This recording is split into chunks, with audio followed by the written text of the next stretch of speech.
Hey guys, and welcome to another episode of the Up Real Late podcast. We are on episode 5. My name is Scott Ellis, and I am joined again by my 3 lovely co-hosts, I guess. First, Tim McGavick. So much movie news this week, guys. Huge week in film. Yeah. It's crazy. I'm kidding. Just not a whole lot going on in Hollywood. Also here, Tyler Switolski. Thank you for having me, Scott. Always a pleasure. And also, to round out our 4 is Adam Franey. Hello, listeners. The weakest link, some might say. Wow. We won't talk about that. It's incredibly rude. Let's just run down a couple of the topics we're going to talk about today in the podcast. First, as always, we're going to talk about the last movie we saw before today. And we're also going to talk about Mission Impossible 5, Rogue Nation. We're going to do a little review. We're going to get into some spoilers. We're just going to cruise right into that one. Yeah. And so it begins. Wow. I didn't think anyone would do it. But And the puns begin. And we're also going to talk about a little bit of news topics that came out this week. Not much going on, but first thing we're going to talk about is definitely TIFF. The TIFF lineup was announced, so we're going to talk a little bit about some of our most anticipated movies. We're also going to talk about maybe a little bit of Edge of Tomorrow 2 news. And we'll see what goes from there.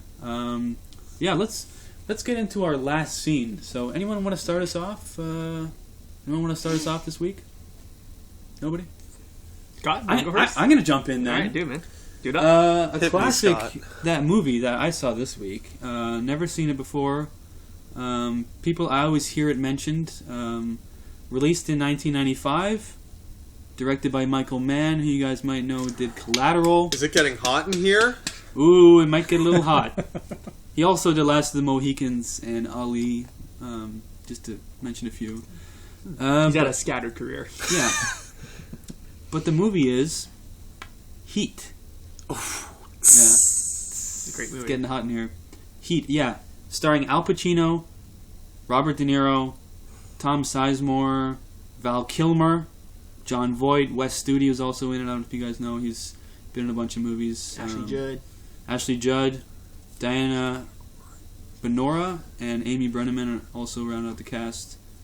William Fichtner, Danny Trejo, Natalie Portman, and Jeremy Piven also. Natalie Portman's in this. Forgot about that. Yeah, Wow. So pretty big cast. What do you think of it? I love this movie. I think it's great. And I saw Collateral first, and I can definitely see, because he did Collateral a couple years later. I think 5 years later. And you can definitely see the similarities. Do you see where Nolan got his... Because Nolan made the cast watch this movie when they were making the Dark Knight. Yeah. So he basically borrowed from Heat a lot. Same way he borrowed from Blade Runner for Batman Begins. You mean like inspiration? Inspiration-wise, yeah. Yeah, This is news for sure. to me. Yeah, you never heard this? I did not hear this. That's He incredible. picks like one movie that he bases like his... Well, he did with the Bat movies. So Wow. he did Blade Runner for Batman Begins and then Heat for Dark Knight. So you get kind of like the same... Especially like in like the action scenes. Like, Thematic. Yeah. Not really thematic, but just like style almost a little bit. I noticed like a very literal translation from Heat to Collateral was De Niro's suit in a couple of scenes was like the exact same as Tom Cruise's suit. Did in not Collateral. notice Oh, he's got Like a great I just suit. noticed it was like that gray kind of suit with the Yeah. the white shirt unbuttoned. That kind of I don't know. It was the Very exact same. casual. Yeah. It's a nice suit. But yeah, if you guys didn't know, just a little basic plot synopsis of Heat. Basically, Al Pacino is a cop detective, basically trying to take down De Niro and Kilmer, who basically rob banks. They do some pretty big jobs of basically ripping people off. And Pacino is basically trying to take them down, trying to figure out who it is and who's doing these big jobs. And yeah, it's pretty awesome, kind of crime, gritty kind of drama, and set in, I think it's L.A. It's LA, I'm pretty sure. Yeah. That shootout in the street is probably super impressive. Damn. They robbed the really bank, good, yeah. and they're trying to get away, and there's the cops, they catch them as they're coming out, and there's this massive shootout, and it's pretty crazy. The sound design in that scene is incredible. Yeah. Just the sound effects of the guns going off. You can actually hear like in the the guns street. like echo and stuff. It's great. Yeah. It's like in the middle of these wide boulevards, like cops like trying to shoot him back. Yeah, it's I don't know how pretty Michael Mann like orchestrated that whole thing with all the like extras and everyone just like pulling their cars to a halt and like people running and screaming and everything. It's incredible. The thing I loved most about this was seeing Pacino and De Niro like at their best. Oh yeah, like going toe to toe. There's one scene. It's not really spoiler, but where they come eventually they come face to face. Yeah, they're sitting in Yeah. a diner and they're just like, yeah, I'm not stepping down. Yeah. I'm going full, and yeah, nothing's gonna stop me. And it was pretty awesome to see that. I read that that was a huge like marketing ploy. Oh, that Yeah, they this is the used. first time they both appeared together on screen because they had both been in Godfather Part 2, but never had to share a scene. Both like arguably like greatest actors of all time yeah, the At least, generation. at least that, like At least, a year. yeah. Like, of their era. Yeah. Yeah. They both haven't made a good movie Oh. since, but Yeah, this Whatever. is both of their last. Did you good- not see Meet the Fockers? Like Oh god. analyze this up there. and the sequel. Yeah. That. Okay, wait. Al Pacino did just come off of Jack and Jill. Come on, let's be Oh fair. shit! Nice. Yeah. The guy's still Good hitting point. him out of the park. Good point. Oh boy. Wow. Yeah, I have to say that was probably the highlight of that movie was seeing them at their best, and Pacino was amazing in this movie. De Niro was He great. went full Pacino. Oh yeah, He's he, good. he had some awesome He scenes did. where he's just That's going terrifying. off. Yeah, overall really liked it. Val Kilmer was actually really good. I actually liked his role in it. Yeah, I would definitely recommend it to you guys. I would say my one negative would be like it was really long. It's very long. And there was a lot of scenes where they cut back to like kind of like family drama, like at home, and they probably could have cut down a little bit on that. Unnecessary. Yeah, and like Natalie Portman scenes, for example, who's Pacino's stepdaughter. Yeah. They probably could have cut her out completely. I love Natalie Portman. This is actually, I think she did this maybe right after I think it was right after Leon. Yeah. Leon. Yeah, she was really young. Really? Yeah. And Wow. that was kind of unnecessary. But overall, I really enjoyed it. What did you think of Val Kilmer's sweet ponytail? Oh, that was slick. I was impressed. It was slick, all right. I was impressed. Guy can rock a mantail. God. I give that four reels out of 5. For Yeah, sure. that's a fair rating. I agree. I would give it the same. Who wants to jump in on their next last scene movie? I'll jump in. Tyler, what was your last scene? So my last movie I saw was The Kingsman. No, I'm totally messing with you. Oh God! I would have My kicked heart you stopped off. there. I saw a little movie. I'm not sure if you've seen it. If not, just came out June 1990. Just came out? Just came out June 1990. That recent. Yeah, Wow. that was very, very recent. The original Total Recall. Awesome. Oh, nice. Yes. Scratch Schwarzenegger. that. Thank you. I like it. Thank you. I like it a lot. I took a break from repetitively watching all the movies I've seen 1,000 times. Beautiful. Give you a little synopsis here. A young Arnie Schwartz. Ooh. He Love him. plays a bored construction worker in the year of 2084 who dreams of visiting a colonized Mars. He visits Recall, a company that plants false memories into people's brains in order to experience the thrills of Mars without having to travel there. They're Little midlife crisis there. Yeah, just instead of buying a Corvette, you just go to Mars. Same thing. But something goes wrong during the procedure. He discovers that his entire life is actually a false memory, and the people who implanted it in his head now want him dead. First of all, I gotta say it was way better than the remake. Oh, yeah. Oh, way better. Thank you. Oh yeah. It better have been. What They I didn't actually know, go to Mars. Yeah, they actually they show that. on Mars, right? Loosely watch based movies. off a short story that I didn't know. Yeah. Um, Philip K. Dick. yes. I never knew that. What was the name of it? You guys remember? That's actually the one thing I didn't write down. We sell something wholesale from that. No, Oh, it was really loosely based Yeah. off it, but Yeah. they took the Okay. initial idea from there. But I did learn something really cool about it. They penned out a sequel. Really? What? Really? Yes, I'm not No sure. way. I was really hoping you guys didn't know this because I the movie was didn't. made 25 years ago, so I wasn't sure if this was just common knowledge. And I That's hadn't heard 25 it years yet. ago? Yeah. Oh my god. Wow, yeah, I mean, so I was this- like 45 at that time, so. mid 60s. Sequel was written off another short story that Philip K. Dick wrote. You guys ready for what it was called? What the name of the Hit story me. was called? Hit me. Minority Report. Whoa! Really? That was the other short story. Sutalski dropping bombs. Right? So it was going to be Minority Report starring Arnold Schwarzenegger. Hold on, let me finish. Let me get in here. Sequel was never made, but the script survived. Eventually was adapted into Spielberg's sci-fi thriller in 2002, starring Mr. Tom Cruise, who we'll talk about later, and the guy who would... Multiple times. The guy who would later star in the remake, Colin Farrell. Huh? Wow. Right? Yeah. Weird, Tie-ins. right? You're blowing my mind, Smitty. Right? You're bringing a tear to my eye. Yeah. So what's Schwarzenegger? What happened there? Did you know what happened? It went into production hell, apparently. Like Schwarzenegger probably made Jingle All the Way, and then everyone's like, wow, we got to lay off on this guy for a bit. We can't use him anymore. That's it. Oh, God. Just so you guys know, I love Jingle All the Way. It was amazing. 84% on Rotten Tomatoes, which I thought was... And I That's pretty good for a sci-fi. I thought it would have been a little higher than that. I thought it would have been a little higher in the 80s.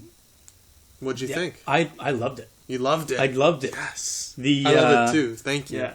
One thing I'm still like kind of lost as to who I liked more though.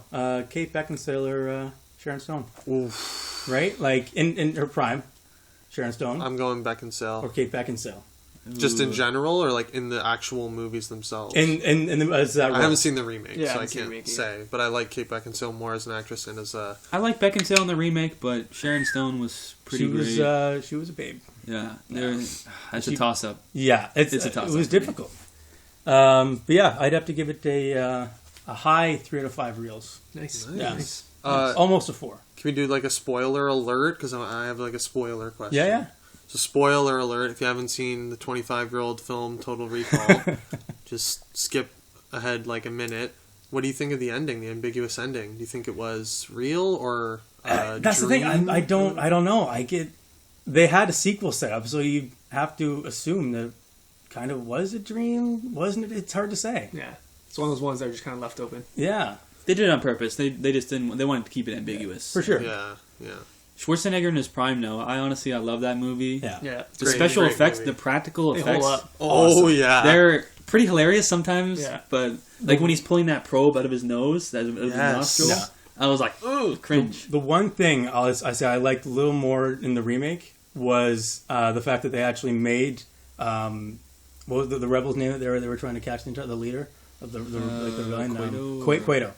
They actually cast Bill Nighy as like he's a great villain. That's the thing. He was the good guy.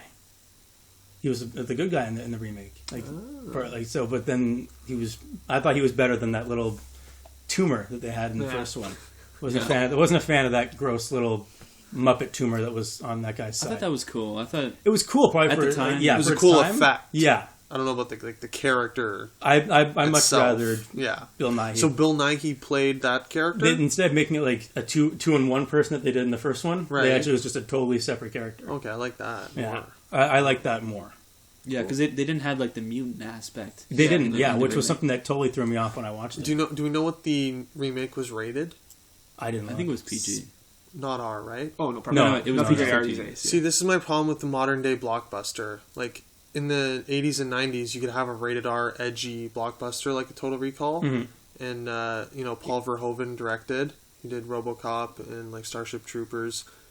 They just had way more edge and way more, like, spunk. Like, nowadays... They weren't afraid, you can't... Yeah. There's so many things you can't say because you're afraid that you might piss off a certain group of people. Yeah. Nowadays, like, they just neuter it in all these remakes. Like, they just they cheap out with CGI and they just make it, like, PG-13 so they can get their biggest investment cash in. For example, Total Recall is that, but also, like you mentioned, Paul Verhoeven with RoboCop. Yeah. The remake was PG. Yeah. Exactly. And the original RoboCop is extremely violent. Yeah. Extremely violent. And edgy. Yeah. And it's all the better for it, I think. That being said, I don't know if these movies like made money. Maybe that's why. Maybe these movies. From what I've heard, the remake didn't do very well. That didn't do well either. No, okay. Total there Recall. You go. I do want to mention about Total Recall. The one scene that I just love is when Arnold gets thrown outside in the atmosphere, and his face just like expands. Totally, it was that was all puppet. That entire it was complete. It was that always cracks me up to this day. And his one-liners are on point. I just had to mention. Yeah, he has some great ones in there. Great one-liners. So yeah, practical effects. They don't age really. So, like I said, guys, if you haven't seen it, Total Recall hits theaters June 1st, 1990. Go check that out. It's going to make some waves. All right. Anyone want to jump in with their next last scene movie? Adam, because I'll do my last. Adam, what was your last scene movie? All right, up to the plate. Here we go. Just pulling out your mental notes, searching going through back the into old banks. memory bank. Beep, boop, beep. Well, as you know, the review of the week this week, Mission Impossible Rogue Nation, starring my boy, TC. I went back, looked up a little TC film that I somehow missed. My last seen movie, Jack Reacher. Wow. You hadn't Really? seen Jack Reacher. Had not seen Jack Reacher. Why are you guys surprised? By Okay. Well, if it was me, I can understand that. But if it was like Franny, like, how have you not seen that? Recent film. Recent film from 2012, I believe. It's set on Netflix. Written and directed by Christopher McQuarrie, who also did Rogue Nation. So it's the perfect setup. Okay. The plot: a homicide investigator digs deeper into a case involving a trained military sniper who shot 5 random victims. Stars TC, as I said. Everyone's favorite upcoming star, Jai Courtney. Ooh. Wah, wah. Yeah. Rosamund Pike, Richard Jenkins, and David Oyelowo from Selma fame. Black Panther. The villain? He's playing Black Panther in Marvels. No, he's No, he's not. not. David Steve Oyelowo. Aiello is, right? No. No. Oh, no, that's someone else. Yeah. Chadwick. Wow. They don't all look Wow. the same, Tim. I didn't say that. It's not me this time. Wow. I could have sworn he was cast as Black Panther for some reason. Incorrect, sir. Anyways, Who played the villain in Jack Reacher? Jai Courtney. No, No, he played Werner the. Herzog. Right. No, he played the villain's henchman. See, I was Werner Okay, Herzog. I'll get to that in a minute. So I just wanted to point out, like, this movie kind of came and went, somewhat forgettable, installation in Tom Cruise's career. Like, it wasn't like a blockbuster success or anything. But I just wanted to point out the, like, I guess you'd say luck that the cast has had since it came out. Mm-hmm. Like, only 2 years later, Rosamund Pike, nominated for Best Actress Academy Award in Gone Girl. David Oyelowo, star of a Best Picture nominee, and many people thought was snubbed for Best Actor nomination. Like, again, only 2 years later. What was that? What movie was that? Selma. Selma, okay. that I was talking about. Martin Luther King. Jai Courtney, everyone hates him, granted, but he is like a co-star of Suicide Squad, a giant blockbuster. He's had success getting roles. He's He's been done- successful, he's like, done in okay. terms of roles. And I thought he worked in this movie as just kind of like a meathead goon henchman. Yeah, I didn't mind him in Jack Reacher for sure. So, right as the movie opened, first thing that hits me, beautifully shot. This Yeah. movie's gorgeous, Yeah. which is different for an action movie. Always a plus. Yeah, it's undoubtedly a true action movie. It didn't really elevate, like, the material beyond that, but yeah, like you said, it was a huge plus. It was just gorgeously shot. I know the cinematographer also did Rogue Nation with McQuarrie. Okay. Yeah, like you said earlier, great almost cameo by Werner Herzog. Yeah. Shadowy character. Possibly madman. I was gonna say a madman, possibly in real life as well. I don't know why Just playing himself. Yeah, He's just being himself. I think he needs more roles in Hollywood. He was awesome in this movie. Like, he's terrifying. You look into his eyes. There was nothing. There was just bleak. As he tells Just- you, yeah. he gnawed off his own fingers to survive. Yeah. He's terrifying. Did I Into the have a soul of life? the devil, basically. That's what you see in his eyes. Exactly. Yeah. Um, What'd you think of it? overall, I liked it. It was it was more entertaining than I thought it would be because, like I said, the box office return wasn't huge. Yeah. It didn't get like stellar reviews. No. I don't think it was higher than like 70% on Rotten Tomatoes. I gotta go out there and say it's one of my favorite Tom Cruise movies. Really? Holy Yeah, shit! there's something about this movie. I Have you loved seen it. like a lot of his movies? Yeah, Really? I love Tom Cruise, but this was one of my favorite ones that I've seen him do. Yeah. I don't know if I can call it one of my favorites, but he's got an incredible track record. He doesn't pick Yeah. many flops. Like it's good. And Like, he never mails it in. He always gives it 110. Yeah. That too. And yeah, he was great in it. Tom Cruise was great. And also going back to cameos, Robert Duvall had no idea he was in it. Yeah. Yeah, he was Gunny. great. He was great as like the mentor to the snipers. Just fantastic.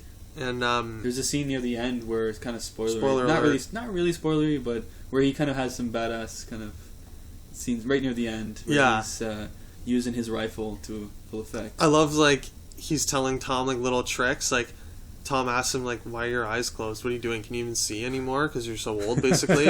And he tells him, no, I'm saving my vision for, like, when the sun goes down. Like, I'm saving my night vision. Yeah. Because the shootout they're playing is going to be all at night. I was like, oh, shit. That's badass. And my favorite scene in the movie, not really a spoiler, the car chase. Yeah. We might get to this in Rogue Nation as well. McQuarrie knows how to shoot a car chase. Yeah. And Tom Cruise knows how to perform a car chase. Oh yeah, and you know Tom Cruise loves to drive in those stunts. He loves Yeah. to do. I was going to himself. say, the cinematography is incredible because they're really showing you Tom Cruise did all these stunts. The camera doesn't leave his face during all these, like, car chase moments. And, like, there's swooping, panning shots of him as he's drifting in the car, and the camera stays on his face the entire time, so you know it's actually him doing the driving. It's awesome. And, yeah, like I said, I was just pleasantly surprised. I'd give it a heavy 3 reels out of 5 for Jack Reacher. Yeah, not too bad. All right. Yeah. Let's sequel, move on. actually. I wanted to mention Really? that quickly. There's a sequel in the Talks. Yeah, I Yeah. believe I heard that as well. Tom Cruise is going to be a busy guy. Yeah. Moving on to Tim. What was the last movie you saw? This is going to be a 4-parter. Whoa. Oh. So, we're doing Mission Impossible 5 this week. Yes. I had not seen Mission Impossible 4 yet. So I went down to my local movie shop. Couldn't find a single copy of Mission Impossible 4, but they had the first 4 on Blu-ray for $20. I was like, looks like Tim's going to watch all 4 of these bad boys. For $20? Wow. Yeah. Damn good deal. So I'm I figure... sensing a trend here in this episode. Yes, it's going to be a lot of TC. Tom Cruise. He's a big name today. So I hadn't seen the first 3 in a while, so I figured I might as well rewatch them while I'm building my way up to number 4 and 5. Yeah. So just briefly, first one, 1996. So this is almost a 20-year-old series of movies now. Directed by Brian De Palma, who also did like Scarface. I thought so. This one stars Tom Cruise, John Voight, Emmanuel Béart, Ving Rhames, and Jean Reno. This one stands out from all the other ones just in terms of no action. Tom Cruise doesn't fire a gun. There's a couple shots fired throughout the whole movie, but it's basically more of like a thriller spy movie, more so than the other ones. Yeah, I love that about the first one. Yeah, the first one was really just good. built tension a lot, and it was like thriller. I Number loved, 2. Henry Cesarian in that. I loved his part in that as well. Who? Henry Cesarian. He played the... I'm going to say he's the director. Oh, Yeah. okay. Number Then 2. in 2000, number 2 came out, flipped everything the first one did that was good on its ass. Yeah. This one was directed by John Woo. So Yep. so much fire and slow-mo and doves just in like every scene. There were Lot of doves. doves. This There's a lot of film, doves. this was Tom Cruise, Doug Reese Scott, Tandy Newton, and Ving Rhames, and Anthony Hopkins in a small scene. Was this the one where there was that scene where like he's diving out sideways with the guns firing? There's a lot of many of diving. that. And he like Yeah, a lot of that stuff going on in this movie. facepalm. Terrible. I gotta disagree with you. I love the second No, one. this one's bad. You're dead to me. You should rewatch that. Fun fact, Doug Ray Scott dropped out of X-Men. Yeah, he he's had supposed to be signed Wolverine. on to play Wolverine, Yeah. dropped it for Mission Impossible 2. Can you imagine? Whoops. Wow. And then Ian McKellen was supposed to play the small role that Anthony Hopkins does, except he dropped out of Mission Impossible 2 to do Lord of the Rings. Smart move on that one. Mission Impossible 3 followed that one up in 2006. This was directed by J.J. Abrams, his first feature film. This one really? had a huge cast and didn't know kind of that. saw the trend that the movies moved towards. You got Tom Cruise, the dearly departed Philip Seymour Hoffman, in a fantastic villain role. He was R.I.P. great. Michelle Monaghan, Simon Pegg, Billy Crudup, Lawrence Fishburne, Jonathan Rhys-Meyers. This is a really good movie. Maggie Q. Some in Maggie Q. Yeah. Rounds out the female that gets recast in every single movie. Yeah. This is a really good movie. It's kind of set forward what happens in 4 and 5. Adam's favorite Mission Adam's Impossible favorite film. Mission Impossible, I think so. Really? That one was followed up in 2011 by Mission Impossible Ghost Protocol, which is the one I hadn't seen. So I'll do a little bit of a Hit us, Tim. more thorough one. So this is directed by Brad Bird, who directed the Pixar film The Incredibles, which is incredible. This one starred Tom Cruise, Simon Pegg, Jeremy Renner, Leah Sado, Paula Patton, and Michael Nivquist, who played the Daniel Craig character in the original Swedish Millennium trilogy. Oh yeah.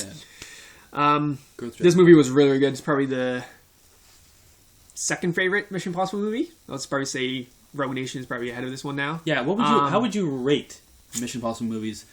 You know, best to worst, Best to or worst. worst to best. Worst to best? Give your worst. What's your Don't worst? should we? 2. Don't give away your Rogue Nation I opinion. won't. How about we save this vote because we've all seen them. Let's save this order for after we do the.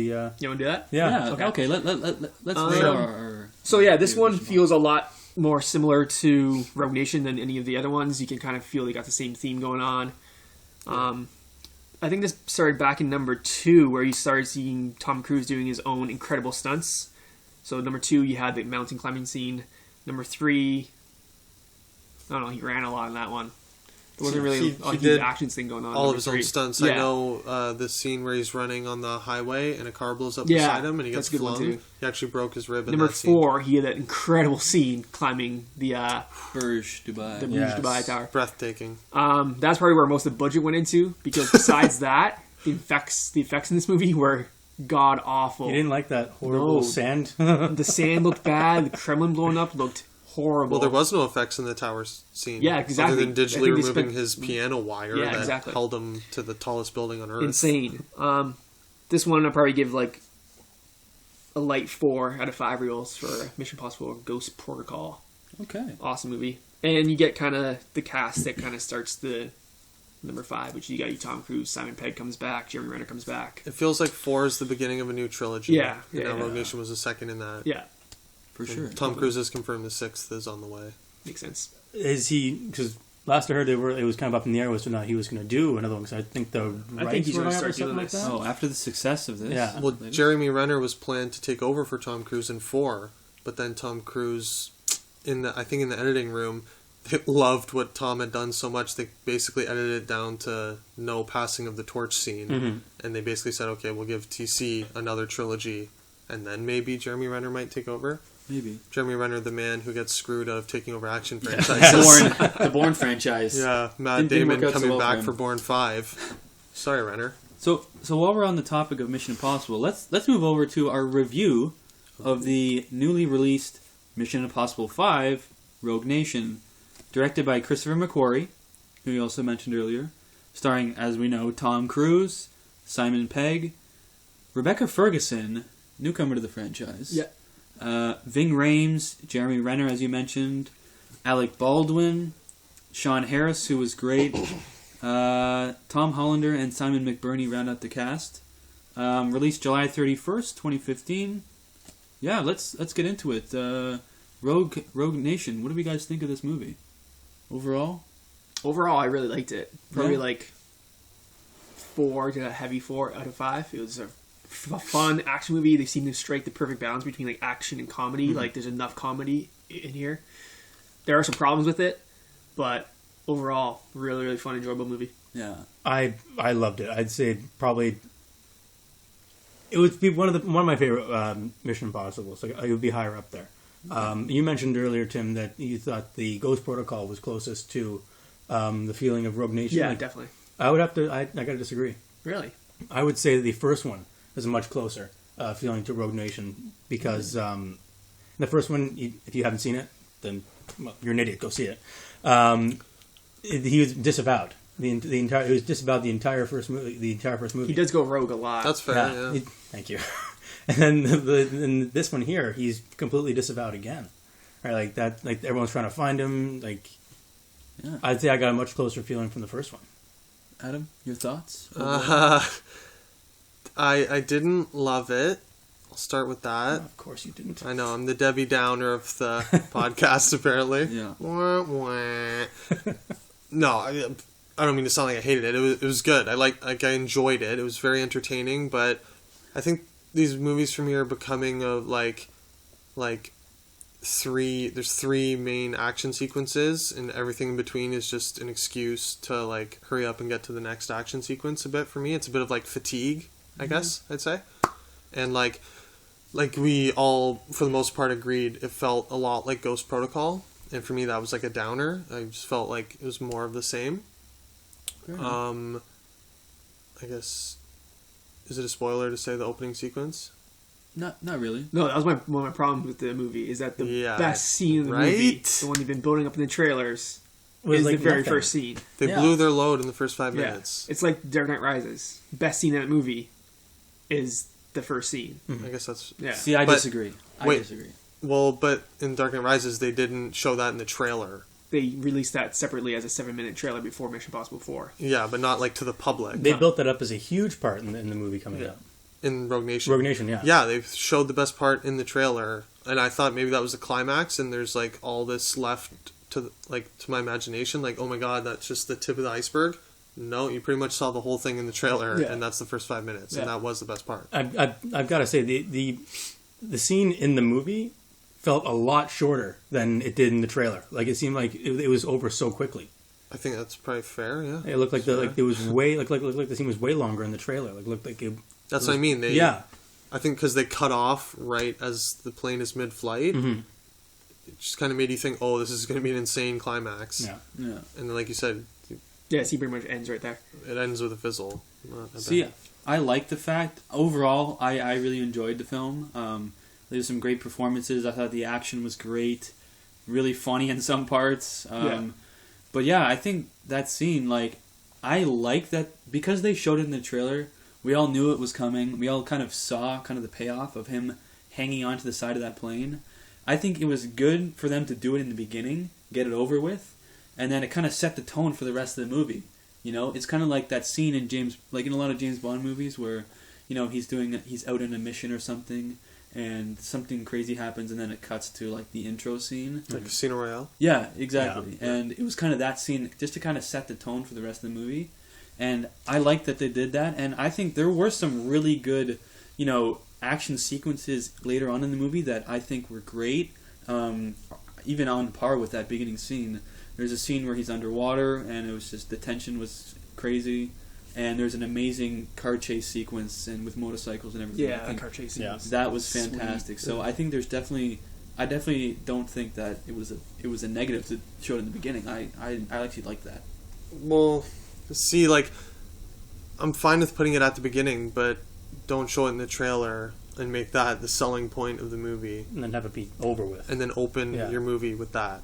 But I'm glad that if they were going to show one of the action sequences, that they showed Well, the they one didn't that give was away the in the climax. yeah, exactly. Yeah. I'm almost glad they didn't give away That's true. some of the later scenes that That's you true. know were more touching pivotal on- to the plot. Touching on the car chase, that's my favorite scene in the movie, more than the plane scene, I think. Well, the plane scene, the payoff was revealed in the trailer, so I wasn't as excited. Like, I think it's mind-blowing. We should mention TC actually rode a goddamn plane, Yeah, like, on the outside. Yeah, That's real. I've told many people since that trailer came out, like, can you believe that's real? They're like, stop. Like, where'd you read that, you idiot? That's not real. It's some sort of, like, visual effects CGI stuff. No. No. He just Nope. strapped himself to plane. he showed him in a harness. Like it was in the newspapers. It was all over the internet. He was like literally attached to a harness, The best CGI on holding onto the Earth plane. cannot Surprised his face top didn't a peel man off. riding a plane. Well, he actually had to wear special contacts so that his eyes didn't dry out from the wind pressure. okay. Yeah. Fair enough. And the car chase blew my mind. It like, I don't know, like I said, Christopher McQuarrie, it's like this guy just does movies as an excuse to do car chase scenes. Yeah, the one thing that I loved about the car chase sequence, especially going back to Jack Reacher, how Tom Cruise did all the driving, like to see Simon Pegg, his reactions, Yeah, just freaking out in the was car. in the passenger seat. That was the And funniest you can part. tell his reactions are totally genuine. That him sitting beside Tom Cruise driving the car, doing all these crazy stunts. I love seeing Simon Pegg's reactions. He's got some great reactions for That sure. spin in the narrow alley was Oh, so yeah. sick. I don't know how they filmed that. That was incredible. Apparently TC did that. That's so cool. No, The guy's like the ultimate driver. Yeah, he does all the driving stunts in Yeah. his movies. I didn't even think that. I thought that would have been like That's it. CGI'd or something. Like how did they? That's what everyone thinks. And they went through a few different cars. That Yeah. car got Oh, beat yeah. up, right? Like there's the car that they're driving just gets I demolished. guess, well, it's not my spoiler alert, but when he's on the motorcycle, the motorcycle portion, like, I guess, vague spoiler alert, the car gets rolled, and TC just, like, jumps out while everyone's just, like, stunned, jumps on a motorcycle, takes off, and just slithers in and out of intense traffic. Again, camera on TC's face the entire time, so we know it's him. That was by far my favorite part.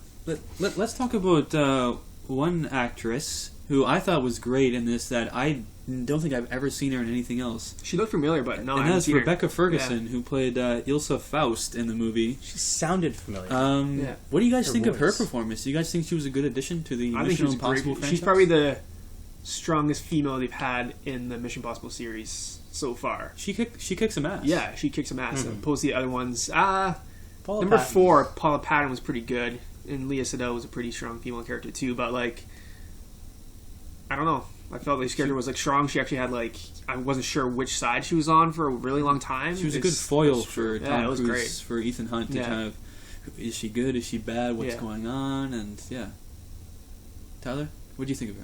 I loved her. I think that the one complaint I might have about the Mission Impossible movies is that they don't have a lot of, they don't have the continuity with the female character. Yeah. Which I guess you could take as either a good thing or a bad thing. Like, I personally would have loved to have seen Paula Patton come back. Yeah. I didn't mind her as the female role. Franny, I think, disagrees. No, like what? Okay. I just want to say, what the hell happened to Paul Patton? Yeah. Did she die in the last one? I don't know. She was. They recast him everything. Like Maggie Q was in number 3. She didn't come back. Number 2 had Tanny New. She was useless anyways. Like, what But the doesn't he have a fuck? fiance too? Doesn't Ethan Hunt? Yeah, at the end of Ghost Protocol. Well, spoiler for Ghost Protocol. He's like, Spoiler alert. he's yeah. like not Well, it was more, with her anymore to keep her. Oh, Safe, right. right, Oh, right, yeah. right. Yeah. so like, she made a Michelle cameo Monaghan. at the Yeah. very end. Michelle Which I Monaghan. was surprised by too. I thought for sure they just legit murdered her character, but Yeah, no, she came back, and so as I would have Where's loved to have Paula seen Patton? Paula Patton come back, but I can't complain though. I loved. it's like their version of the Bond girl almost, right? They just like Yeah. recast. Yeah. Yeah. Every Female movie lead, like kind of every their own movie. version. What happens with the Bond girls usually? Do they die? No, they just- more often than not. Mention. The movie ends with. Like I remember in Skyfall, he Them banging. straight up trashes that one girl, like waste of good scotch, and then she's Oh, yeah. just shot. Yeah, she was just done. Yeah, Casino Royale had a Yeah. or that. Casino Skyfall. Royale, sorry. No, I meant to say Skyfall. Daniel Skyfall. Craig's Bond movies have a habit of killing off the female character. Usually, like every other previous one, that always Yeah, ends they with don't them getting together in the Yeah. end. So Kind of like Kingsman. Kind of like the end of Kingsman. kind of like Kingsman. Are you guys trying to I'm trying to get away from Kingsman. Okay? I don't think, Yeah. but I'm It trying was to, definitely a callback to Bond movies at the end of Kingsman. like you guys keep dropping Bond references, and I'm trying so hard not to just get into a whole giant We're like- discussion about this. It's like you're a cocaine addict. We're doing it in front of you or something. How much more do we have to drop here so that he? Should I touch goes on on a rant? what I thought of the girl? Yeah. What did you think of her? Didn't give a shit. Really? Thank you for that. Could not pay you enough money to Cut her like, out or what? Jeez. No, you could not pay me enough money to get me to remember her character's name. Ilsa Faust. I had no clue. She may Yeah, as I well didn't. not I be didn't in it. really I don't catch her care. name really Yeah. during the movie. I thought it was Elsa. Not You also Ilsa. couldn't pay me Elsa, enough Elsa. to know anyone's name other than Ethan. Hunt. Luther, Hunt. Benji. You almost Ethan. lost that one. Ethan. Luther, Benji. Luther I want Stigler. to say Ethan Hawke. Yeah. I don't know. The characters just mean nothing to me in this franchise other than. I just wanted to mention for the viewers just a basic kind of plot. Basically, Tom Cruise is kind of disavowed from, the IMF basically gets dissolved kind of early on in the movie. A little bit of a spoiler, not really. Attempt to, at Um, least. Yeah. Yeah, and basically he's on the run trying to figure out, there's this syndicate, basically what Benji calls an anti-IMF, kind of a rogue nation, maybe we'll say. I'm not sure. But yeah, basically they're trying Aptly named. yeah. Basically, he's just trying to figure out who they are and what's going on, and basically it was comprised of a bunch of disavowed agents from different organizations who are basically trying to take over, ruin the world, destroy stuff, do bad guy stuff. So that's the basic plot. But kind of tying into the syndicate, what do you guys think of Sean Harris as, finally legitimate bad guy in the Mission Impossible franchise? I really liked him. Yeah. Now him I love. You want to Tie do back to the movie 71, which we reviewed a few Yeah. episodes ago. He was also in that movie, and he was also in Prometheus, I believe. Yeah. Yep. I loved him. I loved him in this. Do we want to give our rating and then do spoilers? Yeah, that's fair. Yeah. Since Yeah, we sure. talk about the villainous role and stuff. Yeah, yeah. All stuff. I'm going to start it off. I'm going to give this a light 4. A light 4 to 5 reels. I really enjoyed it. It's probably one of my most favorite Mission Impossible movies. So I'm going to give it a light 4. I'm going to give it a 4 out of 5 reels. Okay. I'm gonna go with the medium 4.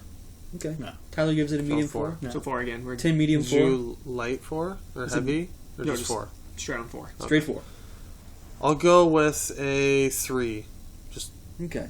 Just a 3 Solid out of 3. 5 reels for this guy. That's okay. Yeah, it was entertaining for sure. Like I said, I don't want to sound like I hated it. What does a movie have to do to get you to love it? It has to have an interesting plot and characters. It has to not be 3 insane action sequences strung together by forgettable dialogue and two-dimensional characters. I feel like you prepared that. No. Wow. That's what I look for. All right. That's fair. But again, it was entertaining as far as action movies go. All right. Awesome. 3. Let's move into a little spoiler section, though. Warning for you guys listening if you guys haven't seen it, which you guys should, by the way. I think we'd all definitely recommend seeing this. See it in IMAX. We saw it in IMAX. Yes. It looked fantastic. The visuals were amazing. I definitely recommend seeing it. So without ado, let's move on to the spoiler section, and let's talk about Sean Harris as Solomon Lane. Yeah, when he killed TC, I was like, that was ballsy. Good. Wow. Just kidding, everyone. Just Sorry. kidding. I thought he was great. He's got that perpetual frown. He looks like evil Simon Pegg. Yeah. Oh my god. He looks a lot like evil Simon Pegg. There's a scene where they have them together and they're both like face to face. I'm like, Simon Pegg's character better make a comment about how he looks like an evil him. He didn't. Okay, I was if Simon disappointed. Pegg ever gains weight, Simon Kegg. Simon Pegg is the name. That would be incredible. Well, no. What's the third one? He was a little pudgier in the third one, I think. Well, he was Simon Kegg then. So He's we'll an call him analyst at that Simon point. Kegg. Yes. Upgraded to Simon Pegg. Yeah. I loved Sean Harris. The guy's a great actor. He Second best villain second to of course, behind yeah. Philip Seymour Hoffman. Exactly. Okay. That's, There you that's go. Okay. That's Like you said, what does it take? Like the third one's my personal favorite. Okay. Like PSH was incredible as the villain. I just cared about all his characters, and yeah, Sean Harris was like the closest to a character I care about in this, other than TC. It was just Intimidating. captivated me. Yeah. Intimidating. That nose, man. Like, poke your eye out. That thing. Pointy. Don't get too close. Don't get too close. You can smell Ethan Hunt coming. Yeah. I thought the rest of the cast were good. I thought Ving Rhames had a little bit more to do. Ving Rhames is Ving Rhames. That's Yeah. One thing that really bothered me, they completely underused Jeremy Renner. Yeah. Because for the Again. first half of number 4, you think he's an analyst, and then it turns out he's like an ass-kicking agent as well. Equivalent right. to And then Tom you're like, Cruise. oh, okay, so next movie's gonna be him and Tom Cruise like pairing up and doing like sick action movies together. He does nothing in this movie at all. Takes on like He the complains that Tom Cruise is going rogue again, and Again.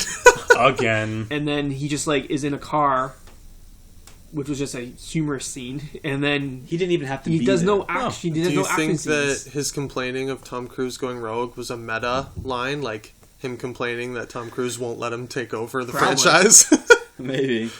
Just underused character. That's one of the things I had against this movie. It seems like I was just waiting for him I to do agree. something finally, and then he just doesn't do anything. I'm just like, oh, How about the carbon copy from Ghost Protocol of them yelling at each other when they're like in that room? Like Ghost Protocol, there's an exact scene where their tempers come to like a boiling point. yeah. And they get in each other's face and scream. That exact scene is in this movie. Yeah. I had like instant deja vu. Yeah. Wow. What about?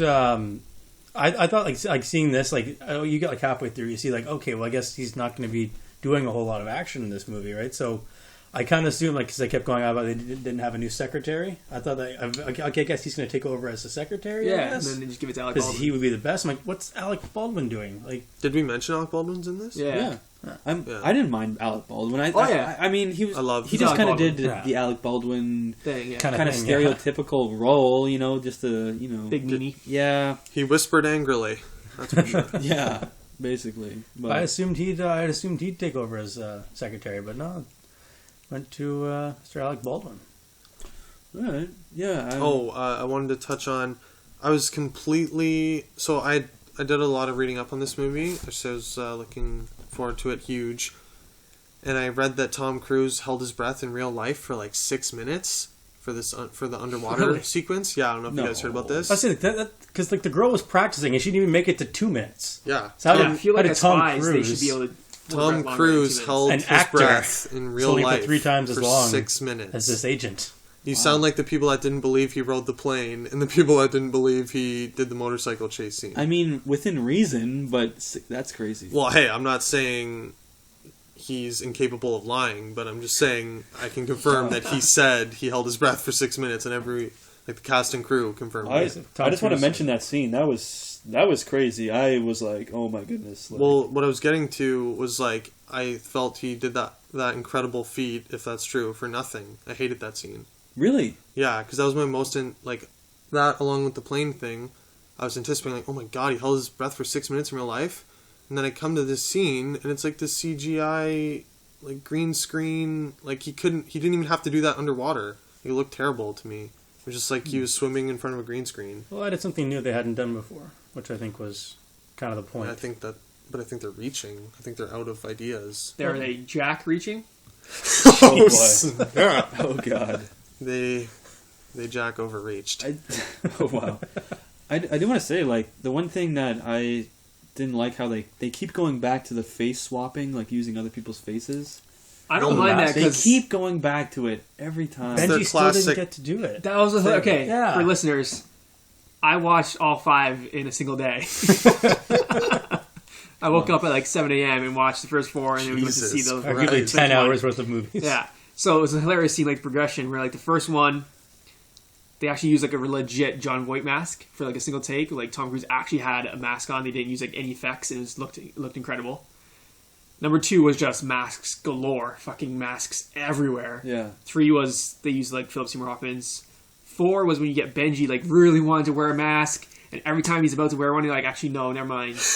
Well, the mask Our machine mask fucked up. malfunctions. We can't use them. He's like, and then this one again, he's like pumped to wear a mask, and then he doesn't get to wear one again. So No. it's hilarious. Not a good idea. We won't go with the mask. I guess I can live with that then. But yeah, we got any other scenes we want to talk about, or I think we touched upon all the best ones. What'd you guys think of the flute gun? that was impressive. Yeah. I actually like Clever. that scene. There's a scene where they're in an opera and they're kind of behind the scenes trying to figure out what's going on. They goes Ethan Hunt's trying to figure out. He sees Ilsa Faust there and he's trying to figure out why she's there. And there's some other kind of bad guys there who might be up to some no good stuff. There's a politician there who's in I guess Austrian, who's there. So they're trying to figure out basically what everyone's doing there. It might be an assassination plot. So I like that scene. It was some good action.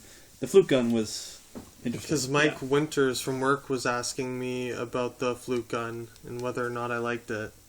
Yeah. And I was like, well, it was clever, that's for sure. It was a very interesting scene because you actually saw him looking at Ilsa, and it's like, oh, okay, so she's there, and then look over to one side, and there's another guy pointing a gun, and look over the other side, and there's a third guy pointing a gun. So it's like, what I was the hell is legitimately going like on guessing here? up until like it was revealed what side she was on. I was Yeah. like, I literally didn't know. Like Even when they revealed, I wasn't sure that she was that she was actually on she was that all side. over the place. It was awesome. I liked love character. the twist of him going back and forth to Benji and her, not knowing what to do, and then deciding to shoot the target, like just graze him, just to make him move, and the whole payoff Smart. of that was awesome. One of the scenes that I really liked, just to kind of finish this up, is the one scene where Benji has the bomb strapped to his chest, and he's Yeah. talking. Did you to guys his, get a Sherlock episode 3 Kinda. feel from that one? Yeah. Yeah. Where he's like got the okay. That's Yeah. what I felt. Yeah. If you guys remember that scene. I remember it, Yeah. yeah. Sherlock, the I don't know TV if show. that- Yeah. I didn't Show, yeah. remember it at the time, but now Yeah. you bring it up, yeah. As soon as I saw it, I was like, this is legit, just Sherlock episode 3. Yeah, Yeah. but I really liked that scene. It was a really good scene. I think it was really well acted by Yeah. Simon Pegg too. I liked seeing him in Yeah. that. But yeah, I think that'll do it for our review of Mission Impossible 5. Let me say just one more thing before did anyone else get like an overwhelming sense of balance from this movie? Like they were like it was like the perfect amount of like disavowed and an agent and anti-IMF. Tom Cruise's like his opposite was the female agent who was essentially a female Tom Cruise. Like it was just like I got a sense of balance in this movie. Yeah, Like a could- symmetry. Yeah, in the symmetry plot. kind of thing. Yeah. It was I could good. definitely see that. Yeah. Definitely looking forward to see what they do next. Yeah. And maybe we'll get Rebecca Ferguson back for the next one. Track record, most likely not. I hope so. Also, I just want to mention, I think it's incredible that we're on number 5 of this movie, and they're still really good. Yeah. Most series don't make it That's this far. fair. Yeah. That's fair. For this being the 5th entry and still being this strong. It's not James Bond, but I'll take this over good. like the generic schlocky like Transformers, Fast and the Furious, all that. Yeah. I think the producers are starting to realize that if they want to get the best, performance, numbers wise out of their series, then I think the best thing for them to do is to make a great movie, and I think that they're trying to do that. And Tom Cruise is definitely the best action star still, a dying breed. Yeah. Like he does the one thing really, really true well. action star. True action star, yeah. The Rock is probably the Rock heir. The Rock isn't hanging off no towers or planes. That's for damn sure. No, in he's real fighting life, earthquakes anyway. though. Yes. He'll punch an earthquake. No And problem. winning. Yes. We might add. Let's move on to a little segment that we like to call Tim's Bits. It's been almost a month, guys. Much anticipated. Can we get a round of applause? It's back, baby. It's back. This is going to be not worth it. We've been talking about this. We've been throwing this segment around, kind of teasing it for you guys. You've requested you guys it. at home, and now today It's back. the much anticipated. We're gonna finally give it to you guys. I can't even count the endless tweets and emails I've gotten saying, bring back Tim's Bits. You want it? You Literally, got because it. mathematically you can't count zero. So We want Yeah. more of Tim's Bits. So, just so you guys don't know, if you guys don't know, Tim's Bits is where we get Tim to give us his best impression of a famous scene, use the best quote, word sparingly. movie line, what have you. So today, Tim, take it away. Let us know what we'll let the viewers Oh guess. my god. Okay, guys. Today So- you got Mr. Christopher Walken sitting with us. Okay. This is a quick little Walken. line from his 5-minute speech in Pulp Fiction. Adam Excellent requested I choice. do the whole thing, thinking that it was like 30 seconds. It's not even close to that. It's way longer. It's a full scene. It's also littered with racist slurs, so I'm not going to say that stuff. Welcome, So- Christopher Walken, to the Up Real Late podcast. How are you today? I'm not going to try to do anything with that. I just Wow. want to say I'm sorry ahead of time for Oh, this. God. Sorry, Especially Mr. to Walken. our favorite listener, Jake McCannell. Yes. He should legitimately be doing this. Yeah. We'll get Um, maybe Jake's takes. Jake's takes If on he it. guest That'd be good. hosts one I day. like There you go. that. Take it away. So just to Hit it, face, Tim. this is just going to be me with awkward pauses. Way to build it. Do you want a minute? No. Okay. I did. I hid this uncomfortable hunk of metal up my ass 2 years. Then, after 7 years, I was sent home to my family. And now, little man, I give the watch to you. Holy shit, that was so good. Wow! Let's give you it. guys. Let's give a Thank hand to you. Tim. Tim's Bits. Oh, man. Tim's Bits, guys.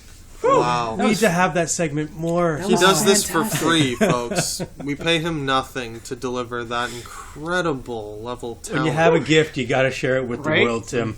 Every Sunday night, we're I'm gonna happy keep to do it, doing guys. I'm happy to do it. We're gonna keep doing it because we know you guys love us. Tim, you're a true thespian, Thank and you. I thank you.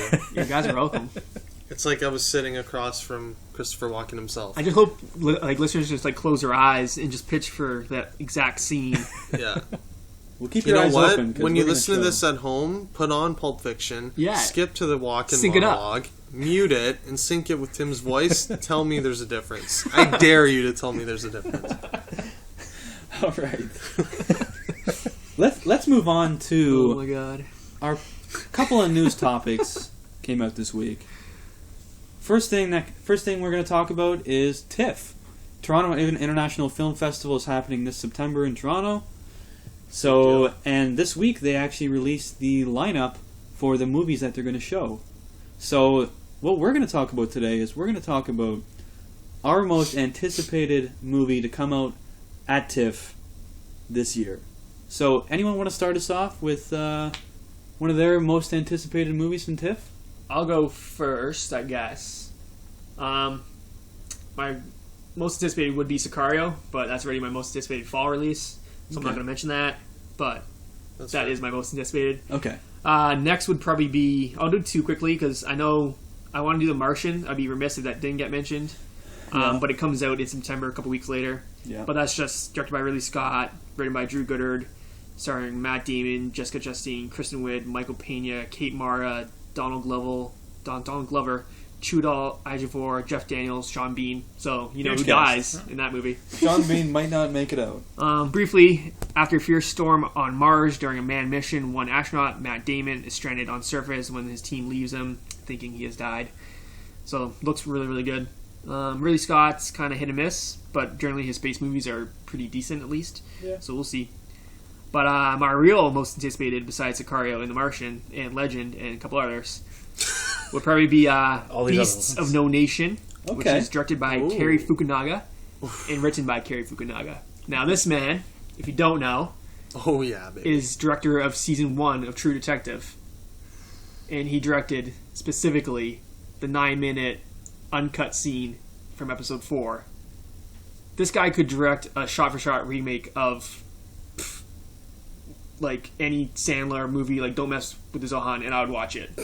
Based purely on Cary Fukunaga directing it. So would I. This kid's got talent. True Zohan. He dropped out of doing the It remake, which just hurts me because I'm a huge Stephen King fan, so I was pumped for that.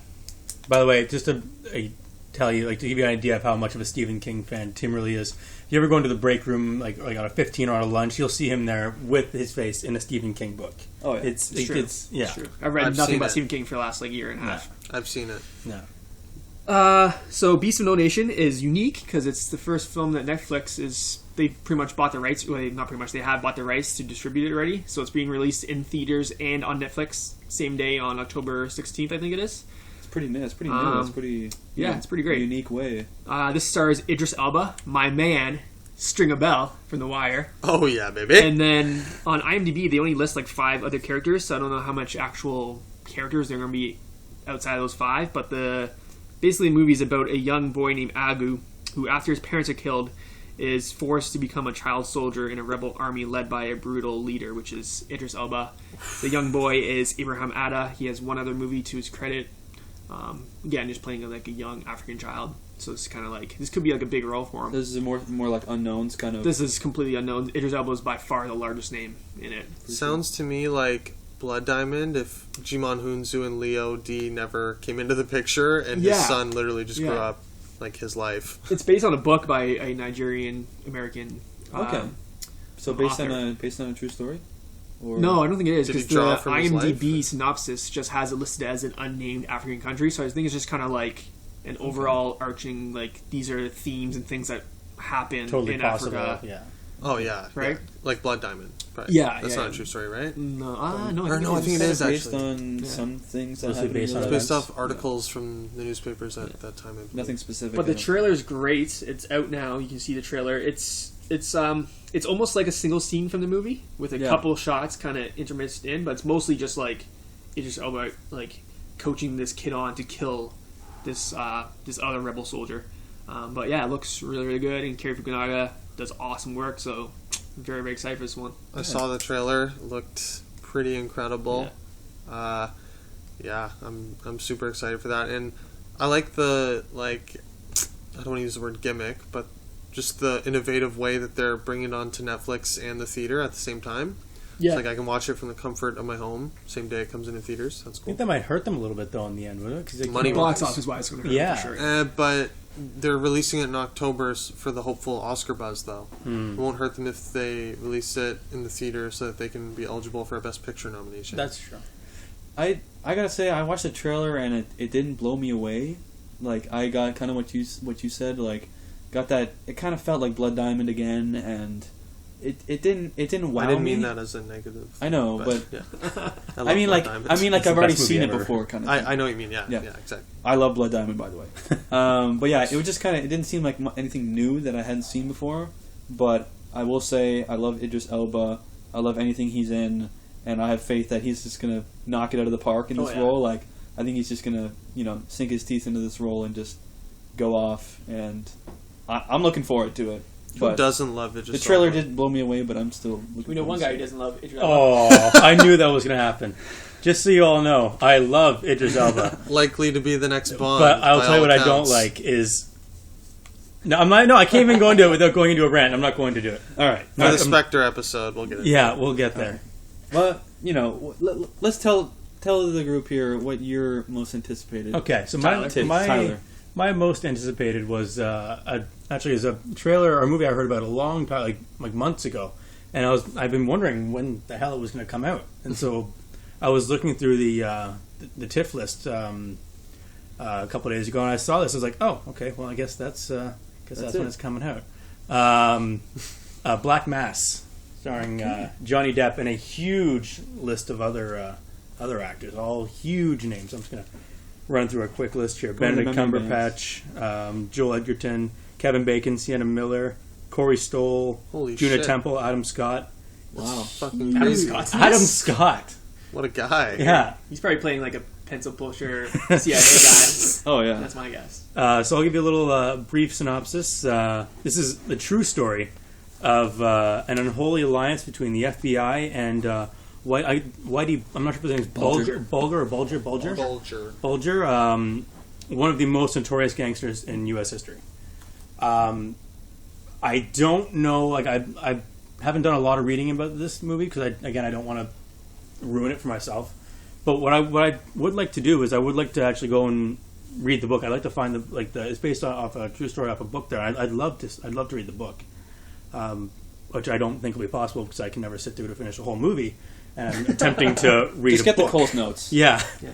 I gotta say, the one thing that Johnny Depp always amazes me. Whenever he does a role, he always puts 110% into it. What? Have you seen his last 8 movies? What? He pretty much plays the same character. But he does it well. He commits. Not commits. always I'd say, successfully. yeah, he always But he commits commits. to it, and I gotta I think say, he's phoned in the last few.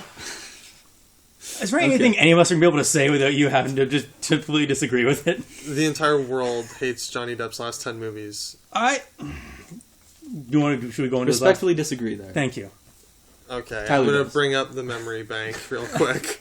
Well, while you just sift Yeah. through that, almost watching this trailer, Johnny Depp almost unrecognizable in my eyes. Yeah, he's got his blue contacts. I agree. Yeah, and that's the other thing, his eyes. I didn't know it was him when I saw the trailer. Yeah, just at first. amazing, Transformation. Yeah, huge. I could hope, see I hope this getting- movie is finally a chance for him to show what he can do as an actor dramatically, which he's loved those kooky characters, the Jack Sparrows and the kind of Willy Wonka. But it's got a huge range, right? And the Mad Hatters He can do it, and- but I don't think he has the He hasn't done it in over a decade. Last thing I thought was a true dramatic thriller was Secret Window. I'm not sure if there's anything before that, but that was the last thing that really hit me.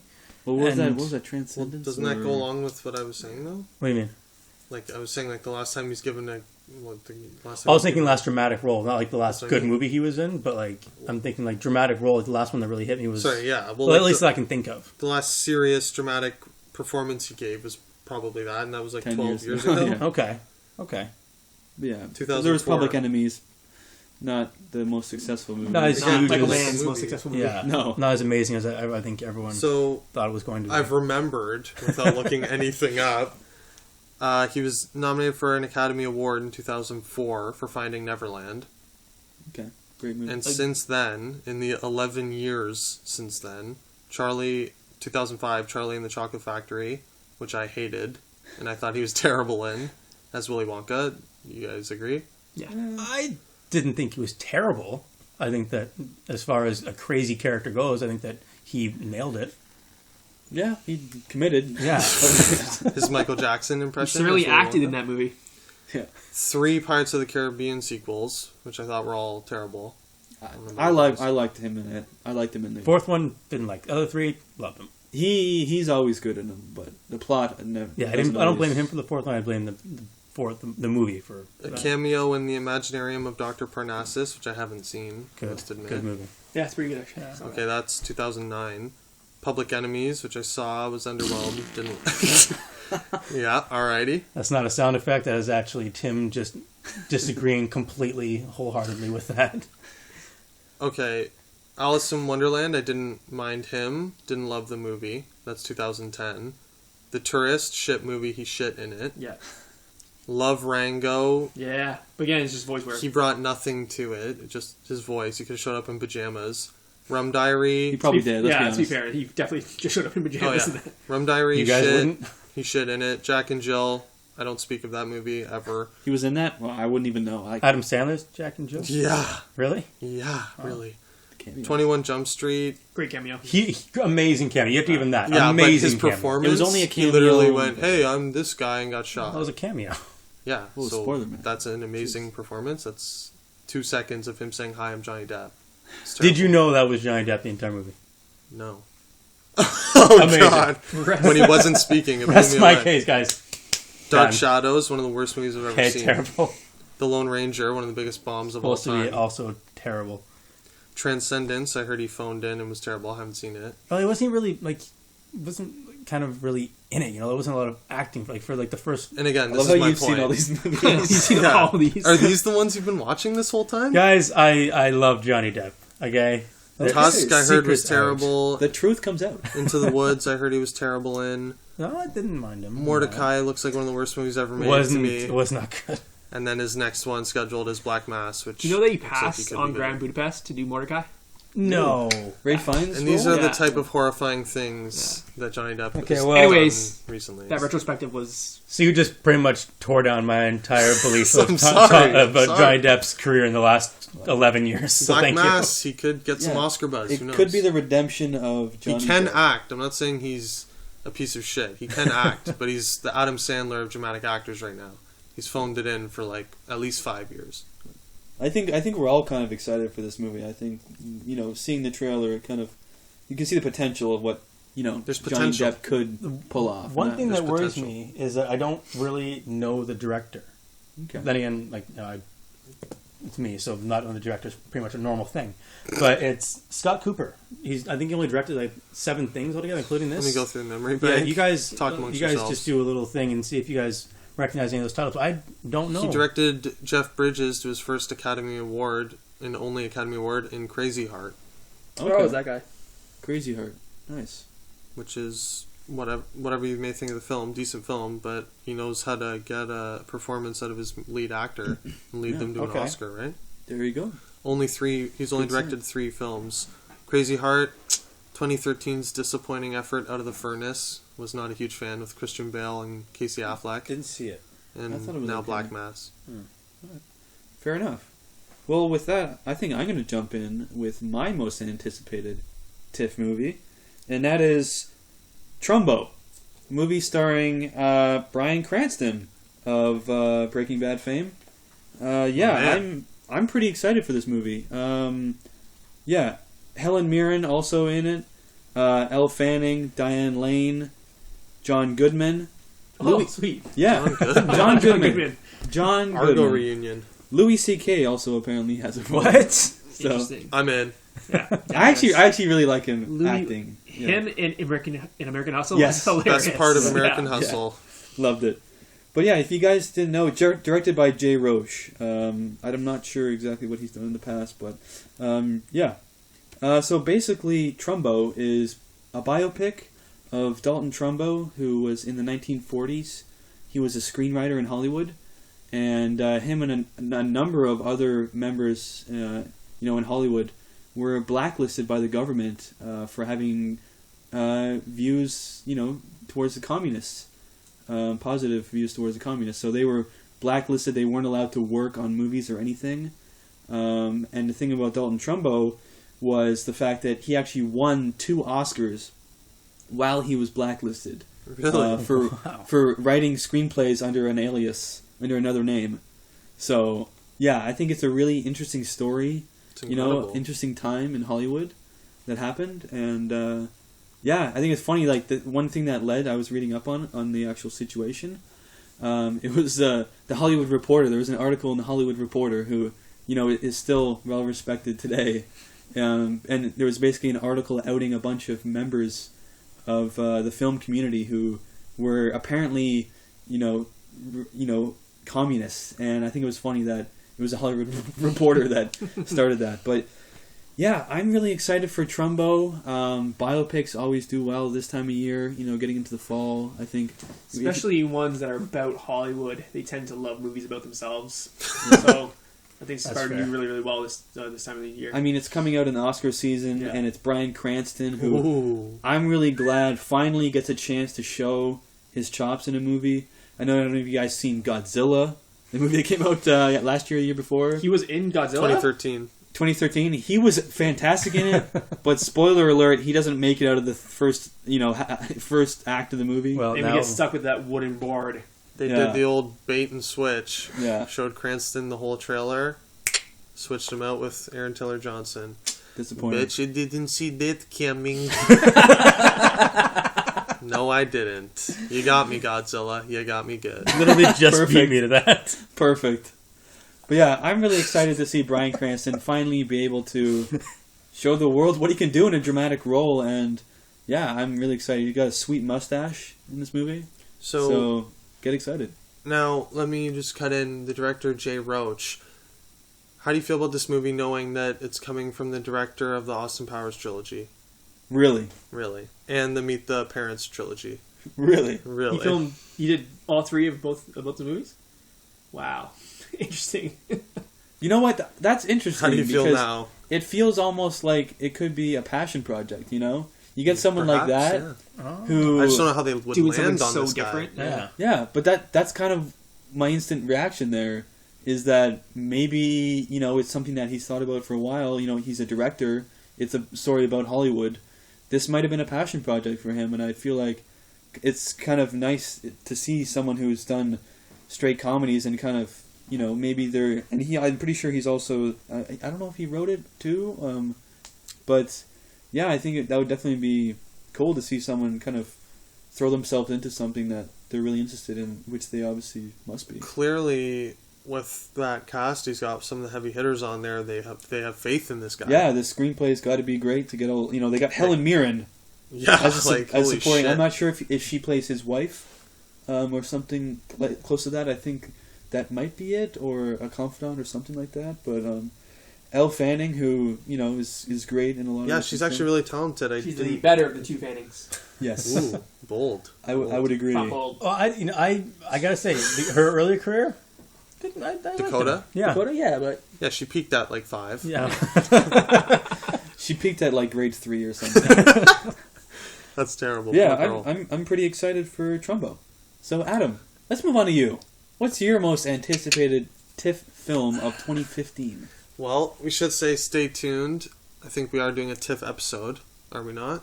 Yeah, we're going to definitely. try making it out to TIFF. We will try our very best. If we can't, I'm sure we'll still do like a TIFF There will be a TIFF episode. Yeah. We're in the area.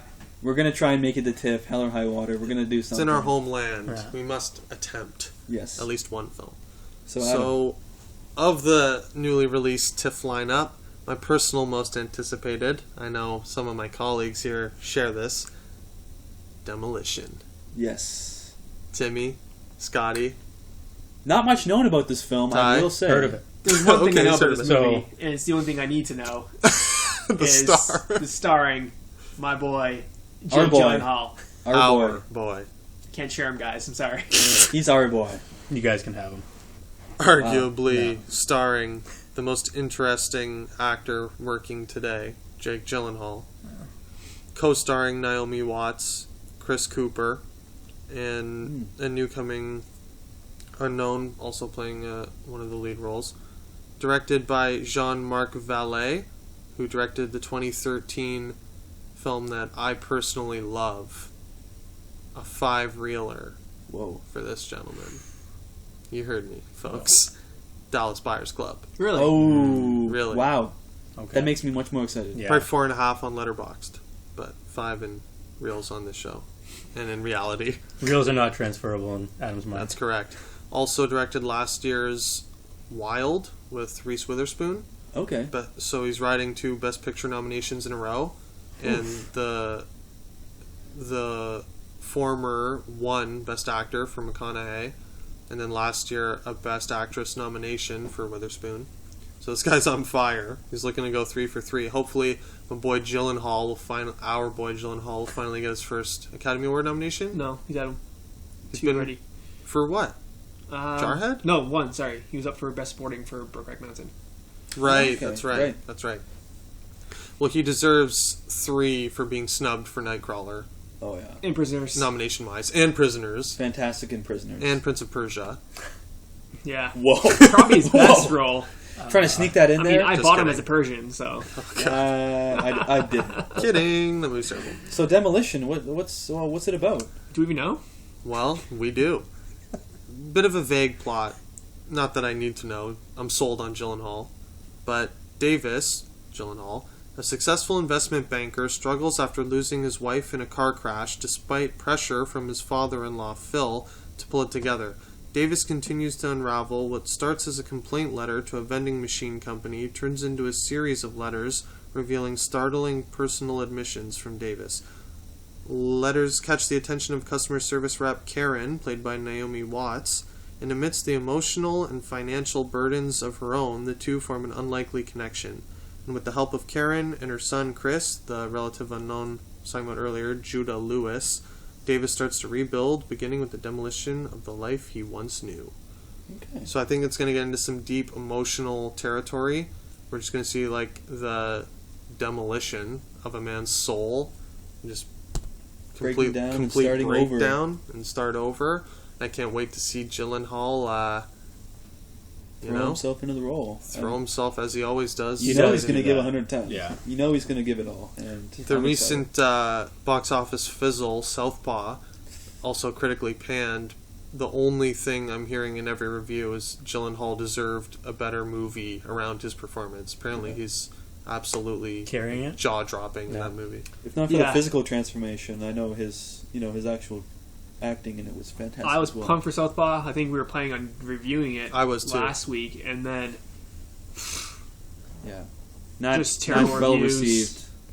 I mean, as soon as I was pumped before I saw the trailer, and then I saw the trailer, and I thought he looks awesome, but the actual movie looked terrible. Well, it gave a lot away. Yeah. The Looks like- trailer gave Yeah. a lot away. Oh, I hated that, plot-wise, yeah. and which I I can just say hate. it because it's in the trailer. The Rachel McAdams death, disgusting. I was like, Yeah. this is like I hate trailers Yeah. nowadays. They I don't hate 'em. need to show that. It's just too much. Anyways, Yeah. Demolition. So you're I'm pretty just hyped through the roof. Like I said, love Dallas Buyers Club.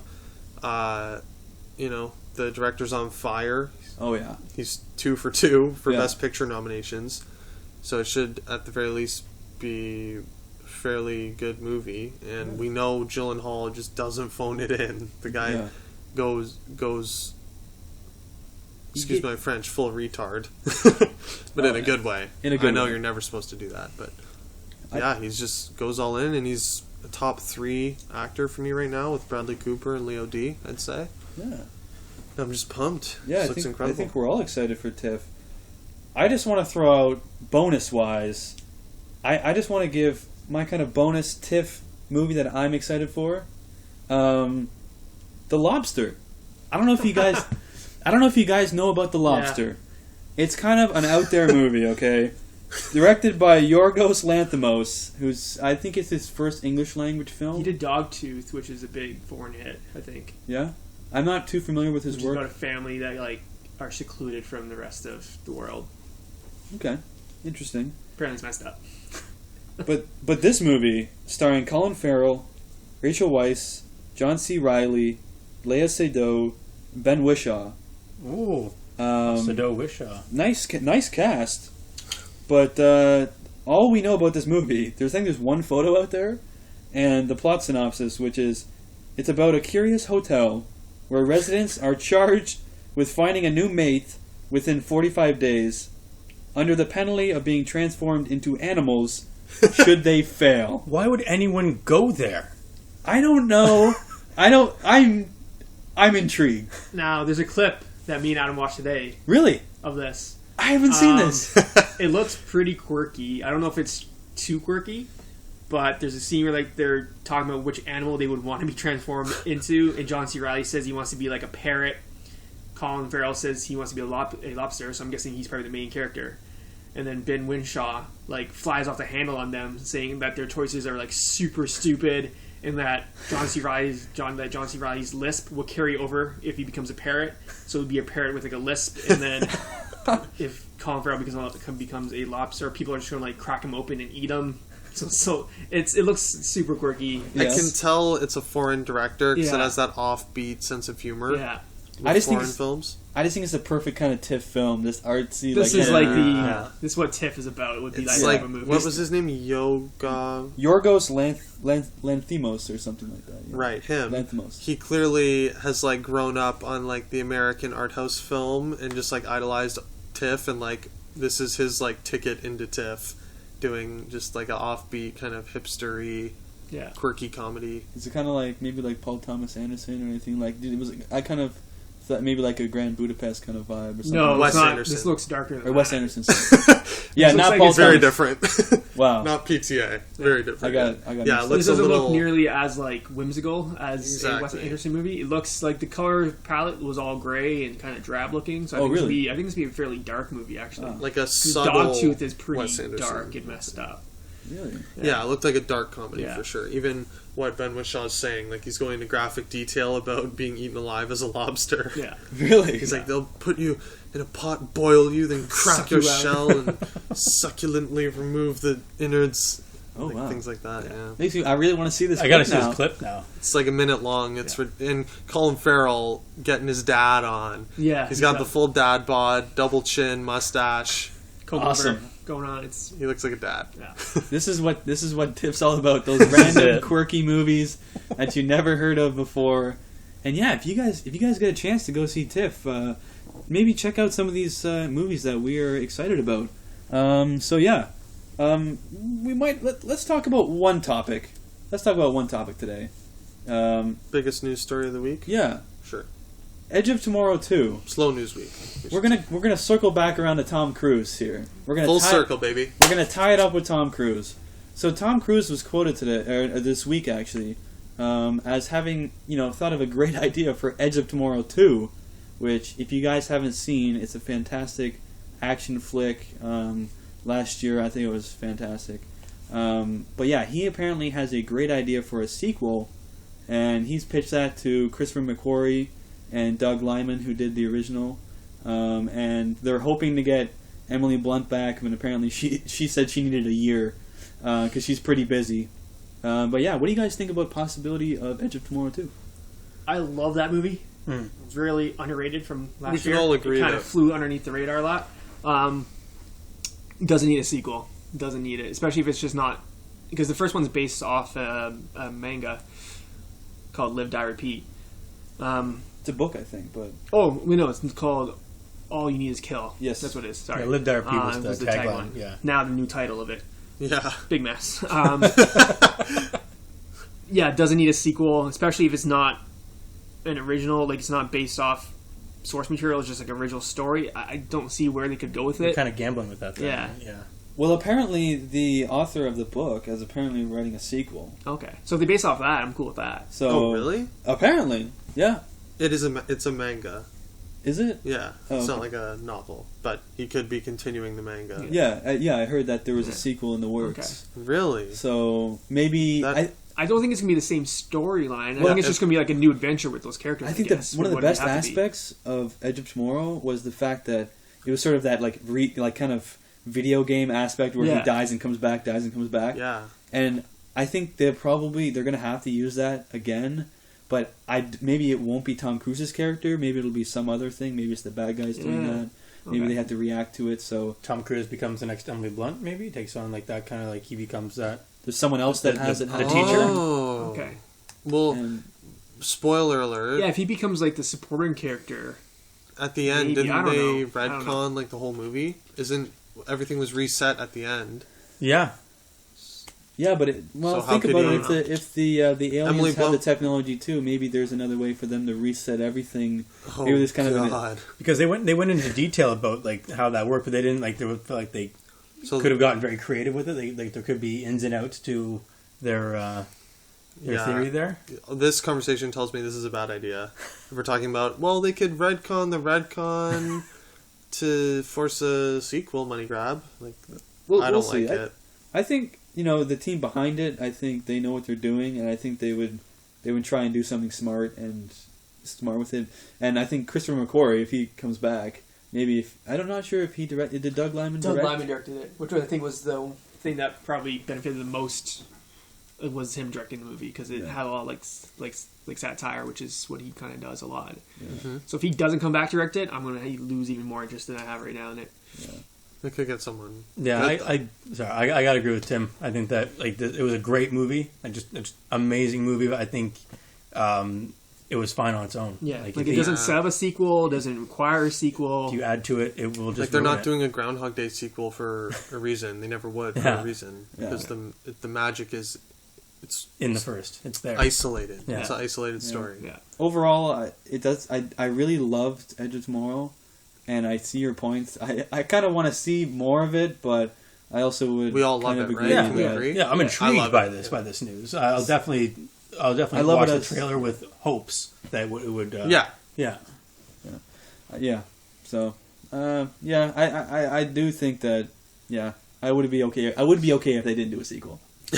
I would be okay with that.